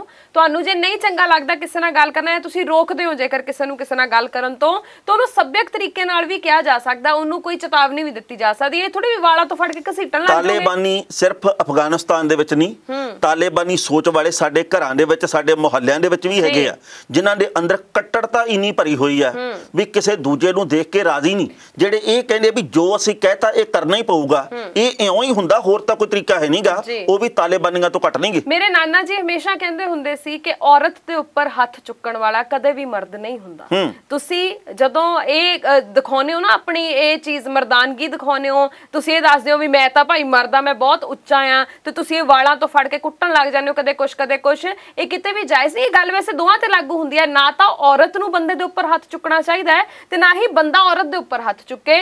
ਅਸੀਂ ਉਦਾਂ ਕਹਿੰਦੇ ਅਸੀਂ ਇਨਸਾਨ ਆ, ਅਸੀਂ ਸੱਭਿਅਕ ਮਨੁੱਖ ਆ, ਪਰ ਸਾਡੀ ਇਨਸਾਨੀਅਤ ਕੀ ਆ ਰਹੇਗੀ। ਬਿਲਕੁਲ ਸਹੀ। ਹਰਮਨ ਜੀ, ਅਫਗਾਨਿਸਤਾਨ ਦੀਆਂ ਖਬਰਾਂ ਜਿਹੜੀਆਂ ਆ ਰਹੀਆਂ ਉਹਨਾਂ ਨੂੰ ਦੇਖ ਕੇ ਨਾ ਗੱਚ ਭਰ ਆਉਂਦਾ ਵੀ ਇਉਂ ਵੀ ਹੋ ਰਿਹਾ। ਤੁਸੀਂ ਇਹ ਸੋਚ ਕੇ ਦੇਖੋ ਵੀ ਬਿਲਕੁਲ ਤਖਤਾ ਪਲਟ ਜੇ ਕਿਤੋਂ ਦਾ ਵੀ। ਲੋਕਾਂ ਨੂੰ ਆਪਣੇ ਘਰ-ਬਾਰ ਛੱਡਣੇ ਪੈਣ, ਲੋਕਾਂ ਨੂੰ ਆਪਣੇ ਕਾਰੋਬਾਰ ਛੱਡਣੇ ਪੈਣ। ਜਿਹੜੇ ਜਹਾਜ਼ ਦੇ ਵਿੱਚ 250 ਬੰਦਾ ਬੈਠ ਸਕਦਾ ਉਹਦੇ ਵਿੱਚ 800 ਬੰਦਾ ਜ਼ਬਰਦਸਤੀ ਵੜ ਜੇ ਵੀ ਭਾਈ ਸਾਨੂੰ ਇੱਥੋਂ ਕੱਢ ਲਓ। ਜਿਹੜੇ ਦੇਸ਼ ਦੇ ਵਿੱਚ ਇਹੋ ਜਿਹੇ ਹਾਲਾਤ ਬਣ ਜਾਣ ਕਿ ਜਹਾਜ਼ ਦੇ ਟਾਇਰਾਂ ਨੂੰ ਫੜ ਕੇ ਲੋਕ ਖੜ ਜਾਣ ਤੇ ਉੱਤੋਂ ਡਿੱਗ ਪੈਣ ਅਸਮਾਨ ਦੇ ਵਿੱਚੋਂ, ਉਹਨਾਂ ਦੀ ਇੱਛਾ ਇਹ ਹੋਵੇ ਵੀ ਇਸ ਦੇਸ਼ ਨੂੰ ਛੱਡ ਦਈਏ। ਕਿਸੇ ਵੀ ਦੇਸ਼ ਦੇ ਵਿੱਚ ਜੇਕਰ ਉਤਰ ਗਏ ਤਾਂ ਉੱਥੋਂ ਦੀ ਸਜ਼ਾ ਭੁਗਤ ਲਾਂਗੇ, ਪਰ ਇਸ ਦੇਸ਼ ਦੇ ਵਿੱਚੋਂ ਆਪਾਂ ਨਿਕਲ ਜਾਈਏ ਹੁਣ। ਤੇ ਉੱਤੋਂ ਜਦੋਂ ਡਿੱਗਣ ਤੇ ਤਿੰਨਾਂ ਦੀ ਮੌਤ ਹੋ ਜੇ। ਆ ਮੈਂ ਇੱਕ ਹੋਰ ਖਬਰ ਪੜ੍ਹ ਕੇ ਹਟਿਆ, US 에ਅਰ ਫੋਰਸ ਦਾ ਜਹਾਜ਼, ਉਹਦੇ ਜਿੱਥੇ ਟਾਇਰ ਹੁੰਦੇ ਆ ਉਹਨਾਂ ਟਾਇਰਾਂ ਦੇ ਕੋਲੇ ਨਾ ਲੈਂਡਿੰਗ ਗੀਅਰ ਹੁੰਦਾ ਜਿਹੜਾ, ਉਹਦੇ ਵਿੱਚ ਇੱਕ ਬੰਦਾ ਵੜ ਕੇ ਬਹਿ ਗਿਆ ਉੱਥੇ ਤੇ ਉੱਥੇ ਉਹ ਜਿਹੜਾ ਉੱਡ ਰਿਹਾ ਤੇ ਉਹਦੇ ਸਰੀਰ ਦੇ ਚੀਥੜੇ ਉੱਡ ਰਹੇ ਆ ਤੇ ਇਹਦੀ ਕਿਸੇ ਨੇ ਵੀਡੀਓ ਵੀ ਬਣਾਈ ਆ। ਅੱਛਾ ਜੀ। ਤੇ ਹੁਣ ਜਦੋਂ US 에ਅਰ ਫੋਰਸ ਨੇ ਗੱਲ ਕਹੀ ਹੈ ਵੀ ਇੱਥੇ ਲੈਂਡਿੰਗ ਗੀਅਰ ਦੇ ਕੋਲੋਂ ਮਨੁੱਖੀ ਸਰੀਰ ਦੇ ਕੁਝ ਟੁਕੜੇ ਮਿਲੇ ਆ, ਇਹਦੀ ਹੁਣ ਅਸੀਂ ਪੜਤਾਲ ਕਰਾਵਾਂਗੇ। ਤੇ ਪੜਤਾਲ ਪਤਾ ਨਹੀਂ ਕਿਹੋ ਜੀ ਹੋਣੀ ਆ, ਪਰ ਪਤਾ ਹੀ ਹੈ ਵੀ ਲੋਕ ਆ ਜਿਹੜੇ ਮਜਬੂਰੀ ਦੇ ਵਿੱਚ ਦੇਸ਼ ਨੂੰ ਛੱਡਣ ਦੇ ਲਈ ਹਰ ਉਹ ਹਰਬਾ ਵਰਤ ਰਹੇ ਆ ਜਿਹੜਾ ਕਿ ਉਹਨਾਂ ਦੀ ਆਪਣੀ ਜਾਨ ਦਾ ਖੌਅ ਬਣ ਜਾਂਦਾ। ਜੀ ਰਾਜਨੀਤੀ ਸਭ ਕੁਝ ਕਰਾਉਂਦੀ ਹੈ, ਪਰ ਭੋਗਣਾ ਆਮ ਬੰਦੇ ਨੂੰ ਪੈਂਦਾ ਹੈ। ਆਮ ਇਨਸਾਨ ਦੇ ਉੱਪਰ ਸਭ ਤੋਂ ਵੱਧ ਤਸ਼ੱਦਦ ਹੁੰਦੇ ਨੇ, ਔਰ ਜਦੋਂ ਦੀਆਂ ਵੀਡੀਓਜ਼ ਫੋਟੋਜ਼ ਸਾਹਮਣੇ ਆਉਣ ਲੱਗੀਆਂ ਨੇ ਸੱਚੀ ਅੰਦਰਾਂ ਝੰਜੋੜਿਆ ਜਾਂਦਾ ਵੀ ਆ ਵੀ ਹੁੰਦਾ ਹੈ। ਪਰ ਨਾ 5 ਔਰਤਾਂ ਨੇ ਕਮਾਲ ਕਰਤੀ। 5 ਔਰਤਾਂ ਨੇ ਜਦੋਂ ਹੁਣ ਕਾਬਲ ਦੇ ਉੱਤੇ ਵੀ ਕਬਜ਼ਾ ਕਰ ਲਿਆ ਤਾਲਿਬਾਨੀਆਂ ਨੇ, ਉਸ ਤੋਂ ਬਾਅਦ 5 ਔਰਤਾਂ ਜਿਨ੍ਹਾਂ ਨੇ ਬੁਰਕਾ ਪਾਇਆ ਹੋਇਆ, ਹੱਥਾਂ ਦੇ ਵਿੱਚ ਪੋਸਟਰ ਫੜ ਕੇ ਆਪਣੀ ਸ਼ਖਸੀ ਆਜ਼ਾਦੀ ਦੇ ਲਈ ਉਹਨਾਂ ਨੇ ਮੁਜ਼ਾਹਰਾ ਕੀਤਾ, ਉਹਨਾਂ ਨੇ ਪ੍ਰਦਰਸ਼ਨ ਕੀਤਾ। ਮੂਰੇ ਤਾਲਿਬਾਨੀ ਹਥਿਆਰਾਂ ਦੇ ਨਾਲ ਲੈਸ ਖੜੇ ਆ। ਉਹ ਕਹਿੰਦੇ ਵੀ ਤੁਸੀਂ ਘਰੇ ਜਾਓ, ਘਰੇ। ਉਹ ਕਹਿੰਦੀਆਂ ਨਾ, ਸਾਨੂੰ ਔਰਤਾਂ ਦੇ ਅਧਿਕਾਰ ਚਾਹੀਦੇ ਆ। 20 ਸਾਲਾਂ ਤੋਂ ਸਾਨੂੰ ਪੜ੍ਹਨ ਲਿਖਣ ਦੇ ਅਧਿਕਾਰ ਸੀ, ਸਾਨੂੰ ਸਰਕਾਰੀ ਥਾਵਾਂ ਦੇ ਉੱਤੇ ਨੌਕਰੀ ਦਾ ਅਧਿਕਾਰ ਸੀ, ਸਾਨੂੰ ਹਰ ਖੇਤਰ ਦੇ ਵਿੱਚ ਵਿਚਰਨ ਦਾ ਅਧਿਕਾਰ ਸੀ। ਤੁਸੀਂ ਇਸ ਵਕਤ ਕੱਟੜਤਾ ਦੇ ਕਰਕੇ ਸਾਡੇ ਉਹਨਾਂ ਅਧਿਕਾਰਾਂ ਦੇ ਉੱਤੇ ਡਾਕਾ ਮਾਰੋਗੇ। ਉਹਨਾਂ ਔਰਤਾਂ ਨੇ ਗੱਲ ਕਹੀ ਹੈ ਜੀ ਕਿ ਤੁਸੀਂ ਜਾਓ, ਅਸੀਂ ਨਹੀਂ ਇੱਥੋਂ ਜਾਂਦੀਆਂ। ਸੋ ਇਹ ਭਾਵੇਂ ਪੰਜਾਂ ਦੀ ਕੋਈ ਪੇਸ਼ ਨਹੀਂ ਚੱਲਣੀ। ਜਦੋਂ 3 ਲੱਖ ਅਫਗਾਨੀ ਸੈਨਿਕ ਸਰੈਂਡਰ ਕਰ ਗਏ, ਆਤਮ ਸਮਰਪਣ ਕਰ ਗਏ ਆ, ਤੇ ਉਸ ਵਕਤ 5 ਔਰਤਾਂ ਦੇ ਵੱਲੋਂ ਖੜ ਕੇ ਗੱਲ ਕਹਿਣੀ ਕਿ ਨਹੀਂ ਤੁਸੀਂ ਜਾਓ, ਇਹ ਬਹੁਤ ਵੱਡੀ ਗੱਲ ਹੈ। ਵਾਕਈ ਬਹੁਤ ਵੱਡੀ ਗੱਲ ਹੈ, ਜਜ਼ਬੇ ਵਾਲੀ ਗੱਲ ਹੈ। ਔਰ ਟੈਣਾ ਸਾਹਿਬ ਕਹਿੰਦੇ ਜਿਹੜੀ ਪਹਿਲੀ ਔਰਤ ਮੇਅਰ ਹੈ ਉੱਥੋਂ ਦੀ ਜ਼ਰੀਫਾ ਗਫਾਰੀ, ਬਿਲਕੁਲ ਜ਼ਰੀਫਾ ਗਫਾਰੀ ਰਹੀ ਹੈ ਪਹਿਲੀ ਔਰਤ ਮੇਅਰ ਜੀ। ਉਹਨੇ ਕਿਹਾ ਕਿ ਮੈਨੂੰ ਘਰੋਂ ਆ ਕੇ ਤੁਸੀਂ ਗ੍ਰਿਫਤਾਰ, ਉਹਨੇ ਕਿਹਾ ਜੀ ਕਿ ਇਸ ਵਕਤ ਹਾਲਾਤ ਦੇਸ਼ ਦੇ ਵਿੱਚ ਇਹੋ ਜਿਹੇ ਬਣੇ ਪਏ ਆ, ਕਿਸੇ ਵੀ ਵੇਲੇ ਮੇਰੀ ਜਾਨ ਨੂੰ ਖਤਰਾ ਪੈਦਾ ਹੋ ਸਕਦਾ, ਮੇਰੇ ਟੱਬਰ ਨੂੰ ਮਾਰ ਸਕਦੇ ਆ। ਮੈਂ ਆਪਣੇ ਘਰ ਦੇ ਡਰਾਇੰਗ ਰੂਮ ਦੇ ਵਿੱਚ ਬੈਠੀ ਆ, ਜਦੋਂ ਮਰਜ਼ੀ ਆ ਕੇ ਗੋਲੀ ਮਾਰ ਜਾਣ। ਜੀ ਬਿਲਕੁਲ। ਤੇ ਉਸ ਤੋਂ ਬਾਅਦ ਇੱਕ ਸਲੀਮਾ ਮਜਾਰੀ, ਇਹ ਪਹਿਲੀ ਗਵਰਨਰ ਰਹੀ ਉੱਥੋਂ ਦੀ ਔਰਤ ਗਵਰਨਰ, ਤੇ ਇਹਨਾਂ ਨੂੰ ਗ੍ਰਿਫਤਾਰ ਕਰ ਲਿਆ ਗਿਆ। ਉਸ ਔਰਤ ਨੇ ਆਪਣੀ ਪੂਰੀ ਤਾਕਤ ਦੇ ਨਾਲ ਇਹਨਾਂ ਤਾਲਿਬਾਨੀਆਂ ਦਾ ਮੁਕਾਬਲਾ ਕੀਤਾ ਬੰਦੂਕ ਚੱਕ ਕੇ, ਪਰ ਉਹਨੂੰ ਫਿਰ ਵੀ ਗ੍ਰਿਫਤਾਰ ਕਰ ਲਿਆ। ਉੱਥੇ ਪੇਸ਼ ਨਹੀਂ ਚੱਲੀ, ਇਹ ਇੱਕ ਵੱਖਰੀ ਗੱਲ ਹੈ। ਇੱਕ ਮੈਂ ਤੁਹਾਨੂੰ ਹੋਰ ਉਦਾਹਰਨ ਦਿੰਦਾ, ਜਿਨ੍ਹਾਂ ਨੇ ਅਫਗਾਨਿਸਤਾਨ ਦੇ ਲੋਕਾਂ ਦੀ ਜਾਨ ਤੇ ਮਾਲ ਦੀ ਹਿਫਾਜ਼ਤ ਕਰਨੀ ਸੀ, ਉਹ ਤਾਂ ਜਹਾਜ਼ ਫੜ ਕੇ ਅਸ਼ਰਫ ਗਨੀ ਵਰਗੇ ਨਿਕਲ ਗਏ। ਬਿਲਕੁਲ, ਪੈਸਾ ਟਕਾ ਵੀ ਲੈ ਗਏ, ਓਮਾਨ ਦੇ ਵਿੱਚ ਜਾ ਕੇ ਬਹਿ ਗਏ। ਪਰ ਇੱਥੇ ਨਾ ਇੱਕ ਬ੍ਰਿਟਿਸ਼ ਰਾਜਦੂਤ ਆ, ਉਹਦਾ ਨਾਮ ਹੈਗਾ ਸਰ ਲੂਈ ਬ੍ਰਿਸਟੋ, ਤੇ ਉਹਨੂੰ ਇਹ ਗੱਲ ਕਹੀ ਗਈ ਇੰਗਲੈਂਡ ਦੀ ਸਰਕਾਰ ਵੱਲੋਂ ਵੀ ਤੁਸੀਂ ਵੀ ਜਹਾਜ਼ ਦੇ ਵਿੱਚ ਬੈਠ ਕੇ ਤੇ ਆ ਜਾਓ, ਇਹ ਦੇਸ਼ ਛੱਡ ਦਿਓ, ਅਫਗਾਨਿਸਤਾਨ ਛੱਡ ਦਿਓ। ਉਹਨੇ ਅੱਗੋਂ ਪਤਾ ਕੀ ਕਿਹਾ, ਕਹਿੰਦਾ ਮੈਨੂੰ ਬੇਸ਼ੱਕ ਇੱਥੇ 2 ਮਹੀਨੇ ਹੋਏ ਆਏ ਨੂੰ, ਪਰ ਜਿੰਨੀ ਦੇਰ ਤੱਕ ਮੇਰੇ ਦੇਸ਼ ਦਾ ਆਖਰੀ ਨਾਗਰਿਕ ਵੀ ਇੱਥੇ ਹੈਗਾ, ਮੈਂ ਨਹੀਂ ਦੇਸ਼ ਛੱਡ ਕੇ ਆਉਂਦਾ। ਮੈਂ ਆਪਣਾ ਕੰਮਕਾਜ ਕਰੀ ਜਾਣਾ। ਬਹੁਤ ਔਖਾ ਵੇਲਾ, ਪਰ ਜੇਕਰ ਆਵਾਂਗੇ ਇਕੱਠੇ ਆਵਾਂਗੇ, ਜੇਕਰ ਮਰਾਂਗੇ ਤਾਂ ਵੀ ਇਕੱਠੇ ਮਰਾਂਗੇ। ਕੀ ਬਾਤ ਹੈ। ਇਹੋ ਜਿਹੇ ਜਜ਼ਬੇ ਵਾਲੇ ਵੀ ਲੋਕ ਹੈਗੇ ਆ। ਵੀ ਇੱਕ ਪਾਸੇ ਉਹ ਸੀ ਜਿਹਦੇ ਕੋਲ ਸਾਰੇ ਮੁਲਕ ਦੀ ਕਮਾਨ ਸੀ, ਜਿਹਨੂੰ ਅਸਲ ਦੇ ਵਿੱਚ ਲੋਕਾਂ ਦੀ ਸੇਵਾ ਕਰਨੀ ਚਾਹੀਦੀ ਸੀ, ਲੋਕਾਂ ਦੀ ਹਿਫਾਜ਼ਤ ਕਰਨੀ ਚਾਹੀਦੀ ਸੀ। ਉਹ ਤਾਂ ਟਾਈਮ ਨਾਲ ਨਿਕਲ ਕੇ ਬਹਿ ਕੇ, ਹਨਾ। ਤੇ ਜਿਹੜੇ ਲੋਕ ਵਿਚਾਰੇ ਉੱਥੇ ਛੋਟੀਆਂ-ਮੋਟੀਆਂ ਨੌਕਰੀਆਂ ਕਰਦੇ ਨੇ, ਜਿਨ੍ਹਾਂ ਅੰਦਰ ਜਜ਼ਬਾ ਹਾਲੇ ਹੈਗਾ, ਜਿਹੜੇ ਜਾਗਦੀ ਜ਼ਮੀਰ ਵਾਲੇ ਨੇ, ਉਹ ਹਾਲੇ ਵੀ ਡਟੇ ਖੜੇ ਨੇ ਵੀ ਕੋਈ ਗੱਲ ਨਹੀਂ, ਚਾਹੇ ਸਾਡੀ ਪੇਸ਼ ਬਿਲਕੁਲ ਨਾ ਚੱਲੇ, ਪਰ ਅਸੀਂ ਇਹਨਾਂ ਦਾ ਮੁਕਾਬਲਾ ਕਰਨ ਲਈ ਇੱਥੇ ਤਿਆਰ ਬੈਠੇ ਹਾਂ। ਸੋ ਇਹਨਾਂ ਔਰਤਾਂ ਦੀ ਗੱਲ ਇਸ ਵੇਲੇ ਪੂਰੀ ਦੁਨੀਆ ਦੇ ਵਿੱਚ ਹੁੰਦੀ ਪਈ ਹੈ, ਕਿਉਂਕਿ ਟੈਣਾ ਸਾਹਿਬ ਆਪਾਂ ਸਮਝ ਸਕਦੇ ਹਾਂ, ਮੋਹਰੇ ਬੰਦੂਕਧਾਰੀ ਖੜੇ ਹੋਣ, ਇੱਕ ਦੀ ਥਾਂ ਤੇ ਕਿੰਨੇ ਸੈਂਕੜੇ ਖੜੇ ਹੋਣ, ਤੇ ਉਹਨਾਂ ਦੇ ਮੂਹਰੇ ਡਟ ਕੇ ਇੱਕ ਔਰਤ ਖੜ ਜਾਵੇ, ਇਹ ਕਿੱਡੀ ਵੱਡੀ ਚੀਜ਼। ਮੈਂ ਤਾਂ ਸੋਚਦਾ ਵੀ ਇਹਨਾਂ 5 ਔਰਤਾਂ ਦੀ ਬਹੁਤ ਵੱਡੇ ਪੱਧਰ ਦੇ ਉੱਤੇ ਦੁਨੀਆ ਭਰ 'ਚ ਚਰਚਾ ਹੋਣੀ ਚਾਹੀਦੀ ਹੈ। ਭਾਵੇਂ ਕੋਈ ਸਟੜਾ ਨਿਕਲੇ, ਇਹਨਾਂ ਦੀ ਪੇਸ਼ ਨਹੀਂ ਚੱਲਣੀ, ਇਹਨਾਂ ਦਾ ਕੋਈ ਵਜੂਦ ਨਹੀਂ ਉਹਨਾਂ ਬੰਦੂਕਧਾਰੀਆਂ ਦੇ ਮੂਹਰੇ, ਪਰ ਗੱਲ ਤਾਂ ਕੀਤੀ। ਗੱਲ ਕਰਨ ਵਾਲੇ ਲੋਕ ਵੀ ਕਿੰਨੇ ਕਿੱਥੇ, ਬਿਲਕੁਲ ਡਟੀਆਂ ਤਾਂ ਹੈ ਨਾ ਘੱਟੋ ਘੱਟ। ਸੋ ਇਹਨਾਂ ਔਰਤਾਂ ਤੋਂ ਵੀ ਬਹੁਤ ਕੁਝ ਸਿੱਖਣਾ ਚਾਹੀਦਾ। ਬਹੁਤ ਸਾਰੇ ਮਰਦ ਵੀ ਇਹੋ ਜਿਹੇ ਹੋਣਗੇ ਜਿਹੜੇ ਪਹਿਲਾਂ ਹੀ ਗੋਡੇ ਟੇਕ ਗਏ, ਪਰ ਹਮੇਸ਼ਾ ਹਾਲਾਤਾਂ ਨਾਲ ਲੜਨਾ ਚਾਹੀਦਾ। ਠੀਕ ਹੈ, ਆਪਾਂ ਜਾਣਦੇ ਹਾਂ ਸਿੱਟਾ ਇਹਦਾ ਜਿਹੜਾ ਬਹੁਤਾ ਚੰਗਾ ਨਹੀਂ ਹੋਊਗਾ, ਪਰ ਡਟਣਾ ਆਪਣੀ ਸੰਤੁਸ਼ਟੀ ਲਈ ਤਾਂ ਬੰਦਾ ਇਹ ਕਹਿ ਸਕਦਾ ਮੈਂ ਡਟਿਆ ਸੀ। ਮੈਨੂੰ ਨਾ ਨਾਲ ਦੀ ਇੱਕ ਗੱਲ ਹੋਰ ਚੇਤੇ ਆ ਗਈ, ਟਿਕਰੀ ਬਾਰਡਰ ਦੇ ਉੱਤੇ ਔਰਤਾਂ ਬੈਠੀਆਂ ਜੀ, ਪੱਤਰਕਾਰਾਂ ਨੇ ਉਹਨਾਂ ਦੀ ਇੰਟਰਵਿਊ ਲਈ। ਉਹ ਕਹਿੰਦੇ ਵੀ ਇੱਥੇ ਮਰਦਾਂ ਦੀ ਗਿਣਤੀ ਆ ਜਿਹੜੀ ਉਹ ਘਟ ਗਈ ਆ, ਕੀ ਕਹਿਣਾ ਚਾਹੋਗੇ? ਇੱਕ ਜਣੀ ਨੇ ਆਪਦੀਆਂ ਵੰਗਾਂ ਲਾਈਆਂ, ਕਹਿੰਦੀ ਵੀ ਤੁਸੀਂ ਨਾ ਜੇਕਰ ਆਪ ਪੰਜਾਬ ਦੇ ਵਿੱਚ ਗਏ ਤਾਂ ਸਾਡੇ ਪਿੰਡ ਦੇ ਵਿੱਚ ਜਾ ਕੇ ਕਿਸੇ ਨੂੰ ਇਹ ਵੰਗਾਂ ਦੇ ਦਿਓ, ਬੰਦੇ ਵੰਗਾਂ ਪਾ ਲੈਣ, ਉਹ ਘਰ ਦਾ ਕੰਮ ਕਾਜ ਸੰਭਾਲ ਲੈਣ, ਤੇ ਅਸੀਂ ਇੱਥੇ ਬਾਰਡਰ ਦੇ ਉੱਤੇ ਮੋਰਚੇ ਸੰਭਾਲੀ ਬੈਠੀਆਂ, ਅਸੀਂ ਸੰਭਾਲੀ ਰੱਖਾਂਗੀਆਂ। ਇਦਾਂ ਦੇ ਲੋਕ ਹੁੰਦੇ ਆ ਹਰ ਥਾਂ ਤੇ, ਹਰ ਸਮਾਜ ਦੇ ਵਿੱਚ। ਗੱਲਾਂ ਦੇ ਨਾਲ ਤਾਂ ਅਸਮਾਨ ਨੂੰ ਟਾਕੀਆਂ ਲਾ ਦੇਣਗੇ, ਅਸੀਂ ਐ ਹੁੰਨੇ ਆ, ਅਸੀਂ ਠੋਕ ਦਿੰਨੇ ਆ, ਅਸੀਂ ਆਹ ਕਰ ਦਿੰਨੇ ਆ, ਪਰ ਔਰਤਾਂ ਨੇ ਐਤਕੀ ਸਾਨੂੰ ਸ਼ਰਮ ਵੀ ਦਿੱਤੀ ਆ। ਬਿਲਕੁਲ ਸਹੀ, ਵੀ ਅਸੀਂ ਕਰਦੇ ਕੀ ਆ, ਅਸੀਂ ਕਿੰਨੀਆਂ ਟਾਰਾਂ ਮਾਰਦੇ ਆ, ਪਰ ਉਹ ਕਿੰਨੇ ਕੁ ਲੋਕ ਆ ਜਿਹੜੇ ਕਿ ਬਾਰਡਰਾਂ ਦੇ ਉੱਤੇ ਜਾ ਕੇ ਡਟੇ ਹੋਏ ਆ। ਜਿਹੜੇ ਡਟੇ ਹੋਏ ਆ ਉਹਨਾਂ ਨੂੰ ਸਲਾਮ, ਤੇ ਜਿਹੜੇ ਘਰ ਦੇ ਵਿੱਚ ਬੈਠੇ ਗੱਲਾਂ ਕਰਦੇ ਇਹਨੇ ਕੀ ਕਰਨਾ, ਬਣਿਆ ਕੁਛ ਨਹੀਂ, ਪੌਣੇ 9 ਮਹੀਨੇ ਹੋ ਗਏ, ਹੁਣ ਤੱਕ ਨਹੀਂ ਨਤੀਜਾ ਨਿਕਲਿਆ, ਫਿਰ ਕਾਹਦਾ ਨਿਕਲਣਾ, ਤੁਸੀਂ ਇਸੇ ਜੋਗੇ ਹੀ ਆ। ਬਿਲਕੁਲ ਬਿਲਕੁਲ ਸਹੀ। ਹਰਮਨਜੀਤ, ਸਾਈਕਲ ਵੀ ਕਮਾਲ ਹੀ ਹੁੰਦਾ। ਬੈ ਮੇਰੇ ਸਾਈਕਲ ਤੇ ਟੱਲੀਆਂ ਵਜਾਉਂਦਾ ਆਉਂ। ਵੇਖੋ ਤਾਂ ਹੀ ਤਾਂ ਖੜਾ ਕੀਤਾ। ਨਹੀਂ ਇਹ ਗਾਣੇ ਦੀ ਗੱਲ ਕੀਤੀ ਆ ਮੈਂ, ਟੱਲੀਆਂ ਵਜਾਉਣੀਆਂ, ਮੈਨੂੰ ਤਾਂ ਚੇਤਾ ਆ ਜਾਂਦਾ। ਉਹ ਜਿਹੜੇ ਨਾ ਮੂਹਰੇ ਜਦੋਂ ਆਪਾਂ ਨਿਆਣੇ ਹੁੰਨੇ ਆ, ਤੇ ਮੂਹਰੇ ਨਹੀਂ ਜਿਹੜਾ ਹੁੰਦਾ ਡੰਡਾ, ਉਹਦੇ ਉੱਤੇ ਇੱਕ ਨਿੱਕੀ ਜਿਹੀ ਕਾਠੀ ਲਾ ਕੇ ਉਹਦੇ ਉੱਤੇ ਦੋਨੋਂ ਪਾਸੇ ਲੱਤਾਂ ਕਰਕੇ ਤੇ ਬਹਿ ਜਾਂਦੇ ਸੀਗੇ। ਤੇ ਇੱਕ ਵਾਰੀ ਭਾਈ ਮੈਂ ਮੂਹਰਲੇ ਚੱਕੇ ਦੇ ਵਿੱਚ ਪੈਰ ਦੇ ਲਿਆ, ਹਾਲੇ ਤੱਕ ਮੇਰੇ ਇੱਥੇ ਦਾਗ ਪਏ ਹੋਏ ਆ। ਤੇ ਮੈਂ ਉਸ ਤੋਂ ਬਾਅਦ ਸੋਚੀ ਨਾ ਵੀ ਦਾਗ ਅੱਛੇ ਲੱਗਦੇ ਹੈ, ਮਸ਼ਹੂਰੀ ਤਾਂ ਕਰਕੇ ਤਾਂ ਨਹੀਂ ਬਣੀ। ਬਿਲਕੁਲ ਤਾਂ ਹੀ ਬਣੀ ਕਿਉਂਕਿ ਬਚਪਨ ਦੀਆਂ ਯਾਦਾਂ ਤੋਂ ਆਉਂਦੇ ਨੇ। ਬਿਲਕੁਲ ਸਹੀ ਗੱਲ ਹੈ। ਜਦੋਂ ਚੱਕੇ 'ਚ ਪੈਰ ਫਸਦਾ ਸੀ ਨਾ, ਉਧਰੋਂ ਚੀਕਾਂ, ਹਾਂ ਉਧਰੋਂ ਲਫੜ। ਤੇ ਬਹੁਤੇ ਲੋਕ ਇਹ ਕਰਦੇ ਹੁੰਦੇ ਸੀ ਟੈਣਾ ਸਾਹਿਬ, ਕਈਆਂ ਨੇ, ਹਰ ਇੱਕ ਨੇ ਉਹ ਕਾਠੀ ਨਹੀਂ ਸੀ ਲਵਾਈ ਹੁੰਦੀ, ਤੌਲੀਆ ਲਪੇਟ ਲੈਣਾ ਉਹਨੂੰ, ਕੋਈ ਮੋਟਾ ਖੇਸ ਖੂਸ ਲਪੇਟ ਲੈਣਾ ਵੀ ਬੱਚੇ ਨੂੰ ਜਿਹਨੂੰ ਬਿਠਾਉਣਾ ਹੈ ਵੀ ਉਹਨੂੰ ਹਨਾ ਵੀ ਉਹ ਆਰਾਮ ਨਾਲ ਬੈਠ ਸਕੇ ਹਨਾ। ਫਿਰ ਜਾਂ ਫਿਰ ਪਿੱਛੇ ਜੇ ਬਹੁਤ ਰਿਵਾਜ ਵੀ ਉਦੋਂ ਚੱਲਿਆ ਸੀ, ਤੁਹਾਨੂੰ ਯਾਦ ਹੋਏਗਾ ਵੀ ਕਾਠੀ ਤੇ ਖੜਾ ਕਰ ਲੈਣਾ ਨਿਆਣੇ ਨੂੰ, ਜਾਂ ਪਿੱਛੇ ਜਿਹੜਾ ਕੀ ਕੈਰੀਅਰ ਲੱਗਿਆ ਹੁੰਦਾ ਉਹਦੇ ਤੇ ਨਿਆਣਾ ਖੜਾ ਕਰ ਲੈਣਾ ਤੇ ਨਿਆਣੇ ਨੇ ਗਲ ਚ ਬਾਹਾਂ ਪਾ ਲੈਣੀਆਂ ਤੇ ਐਂ ਹੀ ਤੁਰੇ ਫਿਰਨਾ ਪਿੰਡ ਦੇ ਵਿੱਚ। ਮੂਰੇ ਟੋਕਰੀ ਹੋਣੀ ਸਾਈਕਲ ਦੇ, ਉਹਦੇ ਚ ਬਸਤਾ ਰੱਖਿਆ ਹੋਣਾ ਜੀ, ਬਾਪੂ ਨੇ ਸਕੂਲ ਛੱਡ ਕੇ ਆਉਣਾ। ਉਹ ਗੱਲਾਂ ਹੀ ਹੋਰ ਸੀ, ਉਹ ਦੌਰ ਹੀ ਹੋਰ ਸੀ। ਮਾੜਾ ਜਿਹਾ ਅਹਿਸਾਸ ਕਰਕੇ ਵੇਖੋ, ਜਿਹੜੀ ਟੱਲੀ ਸਾਈਕਲ ਦੀ ਵੱਜਦੀ ਹੁੰਦੀ ਸੀ ਉਹ ਹਾਲੇ ਵੀ ਕੰਨਾਂ 'ਚ ਪੈਂਦੀ ਹੈ। ਬਿਲਕੁਲ ਸਹੀ ਗੱਲ ਆ। ਹੁਣ ਤਾਂ ਸਾਈਕਲ ਵੀ ਅਜੀਬ ਗਰੀਬ ਆ ਗਿਆ, ਐਡੇ ਐਡੇ ਮੋਟੇ ਟਾਇਰ ਕਈਆਂ ਦੇ। ਮੈਂ ਕਹਿੰਦਾ ਵੀ ਇਹ ਵੱਡਾ ਹੋ ਕੇ ਟਰੈਕਟਰ ਬਣਨਗੇ। ਪਰ ਜਿਹੜਾ ਦੌਰ ਨਿਕਲ ਗਿਆ ਉਹ ਦੌਰ ਬਹੁਤ ਸੋਹਣਾ ਸੀ ਹਨਾ। ਔਰ ਸਾਡੀ ਪੀੜ੍ਹੀ ਇਸ ਗੱਲ ਦੇ ਵਿੱਚ ਸਭ ਤੋਂ ਵੱਧ ਕਹਿ ਲਓ ਵੀ ਕਿਸਮਤ ਵਾਲੀ ਹੈ ਜੀ ਕਿ ਅਸੀਂ ਦੋਵੇਂ ਦੌਰ ਵੇਖੇ ਨੇ। ਅਸੀਂ ਬਦਲਾਅ ਆਉਂਦਾ ਹੋਇਆ ਵੀ ਦੇਖਿਆ, ਅਸੀਂ ਪੁਰਾਤਨ ਪੰਜਾਬ ਵੀ ਦੇਖਿਆ, ਅਸੀਂ ਸਾਈਕਲਾਂ ਤੇ ਵੀ ਝੂਟੇ ਲਏ ਨੇ, ਅਸੀਂ ਮੋਬਾਈਲ ਫੋਨ ਕਦੋਂ ਹੋਂਦ ਚ ਆਏ, ਕਿੱਡੇ ਕਿੱਡੇ ਵੱਡੇ ਹੁੰਦੇ ਸੀ ਉਦੋਂ ਹਨਾ, ਉਹ ਵੀ ਦੇਖੇ ਨੇ। ਮੇਰੇ ਕੋਲੇ ਜਦੋਂ ਪਹਿਲਾ ਮੋਬਾਈਲ ਸੀਗਾ, ਐਡਾ ਫੋਨ ਜਿਓਮੈਟਰੀ ਬਾਕਸ ਵਰਗਾ, ਉਹਦੇ ਨਾਲ ਮੈਂ ਜੇਬ ਦੇ ਵਿੱਚ ਚਾਰਜਰ ਪਾ ਕੇ ਰੱਖਣਾ। ਇਧਰੋਂ ਚਾਰਜਰ ਲਾਇਆ ਤੇ ਮਾੜੀ ਮੋਟੀ ਗੱਲ ਹੋ ਜਾਣੀ, ਇਧਰੋਂ ਕੱਢਿਆ ਪੜਿੰਗ ਕਰਕੇ ਬੈਟਰੀ ਨੇ ਬੰਦ ਹੋ ਜਾਣਾ। ਤੇ ਉਦੋਂ ਲੋਕ ਫੋਨ ਚੁੱਕਦੇ ਵੀ ਨਹੀਂ ਸੀ ਹੁੰਦੇ ਕਿਉਂਕਿ ਗੱਲ ਸੁਣਨ ਦੇ ਵੀ ਪੈਸੇ ਲੱਗਦੇ ਹੁੰਦੇ ਸੀ ਹਨਾ, ਤੇ ਉਦੋਂ ਆਮ ਗੱਲਾਂ ਨਹੀਂ ਸੀ। ਹੁਣ ਜਿਵੇਂ ਜਿਵੇਂ ਸਾਰਾ ਕੁਝ ਮੁਫਤ ਹੋ ਰਿਹਾ, ਜਿਵੇਂ ਜਿਵੇਂ ਸਹੂਲਤਾਂ ਮਿਲ ਰਹੀਆਂ ਨੇ, ਤਿਵੇਂ ਤਿਵੇਂ ਇੱਕ ਦੂਸਰੇ ਨਾਲ ਗੱਲਬਾਤ ਕਰਨ ਦੀ ਤਾਂਘ ਵੀ ਮਿਟਦੀ ਜਾ ਰਹੀ ਹੈ। ਕਦੇ ਕਦਾਈ ਆਪਦੇ ਪੁਰਾਣੇ ਵੇਲੇ ਨੂੰ ਵੀ ਚੇਤੇ ਕਰ ਲੈਣਾ ਚਾਹੀਦਾ ਜੀ। ਉਹ ਜਿਹੜਾ ਤਵਿਆਂ ਵਾਲਾ ਦੌਰ, ਹੁਣ ਤਾਂ ਤਵੇ ਲਾਉਣ ਦਾ ਦੌਰ ਚੱਲਦਾ ਨਾ, ਉਹ ਤਵਿਆਂ ਵਾਲਾ ਦੌਰ ਜਦੋਂ ਕਲਾਕਾਰਾਂ ਦੇ ਗਾਣੇ ਸਪੀਕਰਾਂ ਦੇ ਵਿੱਚ ਵੱਜਦੇ ਹੁੰਦੇ ਸੀ, ਮਸ਼ੀਨ ਜਿਹੜੀ ਗ੍ਰਾਮੋਫੋਨ ਮਸ਼ੀਨ ਆ, ਉਦੋਂ ਚਾਬੀ ਭਰ ਕੇ ਤੇ ਊਰਜਾਵਾਨ ਕਰਕੇ ਤੇ ਬਾਅਦ ਦੇ ਵਿੱਚ ਤਵਾ ਘੁੰਮਦਾ ਹੁੰਦਾ ਸੀ, ਤੇ ਉਦੋਂ ਪੈਸੇ ਦੇਣੇ ਵਿਆਹਾਂ ਦੇ ਵਿੱਚ ਬਈ ਯਮਲੇ ਦਾ ਗਾਣਾ ਫੇਰ ਲਾ ਦੇ, ਹਰਚਰਨ ਗਰੇਵਾਲ ਦਾ ਗਾਣਾ ਫੇਰ ਲਾ ਦੇ, ਚਾਂਦੀ ਰਾਮ ਚਾਂਦੀ ਦਾ ਗਾਣਾ ਫੇਰ ਲਾ ਦੇ। ਉਹ ਗੱਲਾਂ ਹੋਰ ਸੀ, ਉਹ ਦੌਰ ਹੋਰ ਸੀ। ਕਈ ਕਈ ਦਿਨ ਸਪੀਕਰ ਵੱਜਣਾ ਤੇ ਕੰਨਾਂ ਦੇ ਵਿੱਚ ਖੰਡ ਮਿਸ਼ਰੀ ਘੁਲਦੀ ਰਹਿਣੀ। ਉਹ ਦੌਰ ਵੀ ਦੇਖ ਲਿਆ ਆਪਾਂ, ਜਦੋਂ ਕੈਸਟ ਵੜੀ ਜਾਂਦੀ ਸੀ ਤੇ ਪੈਨਸਲ ਦੇ ਨਾਲ ਉਹਨੂੰ ਐ ਕਰੀਦਾ ਸੀ, ਠੀਕ ਕਰੀਦਾ ਸੀ। ਉਹ ਦੌਰ ਵੀ ਕਮਾਲ ਸੀ। ਬਿਲਕੁਲ ਸਹੀ। ਜਦੋਂ ਕਿਤੇ ਸੀਡੀ ਲਗਾ ਕੇ ਅੜ ਜਾਣੀ ਤੇ ਫਿਰ ਉਹਨੂੰ ਕੱਢ ਕੇ ਵੀ ਸਾਫ਼ ਕਰਨਾ ਵੀ ਇੱਥੇ ਕੋਈ ਸਕ੍ਰੈਚ ਤਾਂ ਨਹੀਂ ਹੈ ਜਿਹੜਾ ਅੜਦੀ ਪਈ ਆ ਹਨਾ। ਫਿਰ ਤੁਸੀਂ ਇਹ ਵੇਖੋ ਟਾਣਾ ਸਾਹਿਬ, ਉਦੋਂ ਜੇ ਕਿਸੇ ਦੇ ਘਰ ਦੇ ਵਿੱਚ ਕੋਈ ਵੀ ਫੰਕਸ਼ਨ ਹੋਣਾ, ਕੋਈ ਸਮਾਗਮ ਹੋਣਾ, ਤਾਂ ਸਾਰੇ ਪਿੰਡ ਨੂੰ ਚੁੱਲ੍ਹੇ ਨੇਂਦਾ ਹੁੰਦਾ ਸੀ। ਅੱਜ ਕੱਲ ਤਾਂ ਅਸੀਂ ਲੋਕਾਂ ਦੀਆਂ ਖੁਸ਼ੀਆਂ ਦੇ ਵਿੱਚ ਵੀ ਸਿਰਫ ਦਿਖਾਉਣ ਨੂੰ ਸ਼ਾਮਲ ਹੁੰਨੇ ਆ ਵੀ ਖੜੇ ਖੜੇ ਸ਼ਗਨ ਫੜਾਵਾਂਗੇ, ਬਸ ਸਮਾਂ ਹੀ ਹੈ ਨਹੀਂ ਕਿਸੇ ਕੋਲੇ।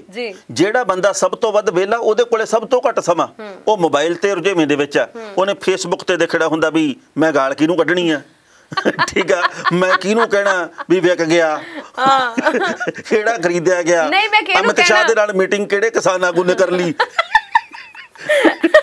ਨਾਲੇ ਵੀ ਮੈਂ ਕਿਹਨੂੰ ਸਭ ਤੋਂ ਘਟੀਆ ਦਿਖਾਉਣਾ ਹੈ, ਮੈਂ ਕਿਹਦੇ ਸਾਰੇ ਪੋਤੜੇ ਐਵੇਂ ਪੱਲਿਓਂ ਹੀ ਫਰੋਲ ਦੇਣੇ ਨੇ। ਬਹੁਤ ਕੁਝ ਹੁੰਦੇ, ਬੜੇ ਕੰਮ ਨੇ ਉਹਨਾਂ ਲੋਕਾਂ ਦੇ। ਮੈਂ ਤਾਂ ਨਾ ਕਦੇ ਕਦੇ ਸਟੇਟਸ ਦੇਖ ਕੇ, ਵੈਸੇ ਮੈਂ ਦੇਖਦਾ ਨਹੀਂ, ਕੋਈ ਆਲੇ ਦੁਆਲੇ ਦਿਖਾ ਦੇਵੇ, ਇੱਕ ਬਿਲਕੁਲ ਬਰੂਨੀ ਜੀ ਮੁੰਡਾ ਸੀਗਾ, ਉਹਨੇ ਲਾਇਆ ਸਟੇਟਸ, ਉੱਤੇ ਲਿਖਿਆ ਵੀ ਯਾਰਾਂ ਵਿੱਚ ਜ਼ੋਰ ਬਾਲਾ ਹੈ, ਫਲਾਨਾ ਹੈ, ਟਿੰਗੜਾ ਹੈ। ਮੈਂ ਕਿਹਾ ਦੇਖ, ਆਹ ਜ਼ੋਰ ਦੀ ਵੀ ਬੇਇੱਜ਼ਤੀ ਕਰਦਾ। ਪਰ ਅੱਜ ਕੱਲ ਬਹੁਤ ਕੁਛ ਹੈ ਟਾਣਾ ਸਾਹਿਬ, ਸੱਚੀ।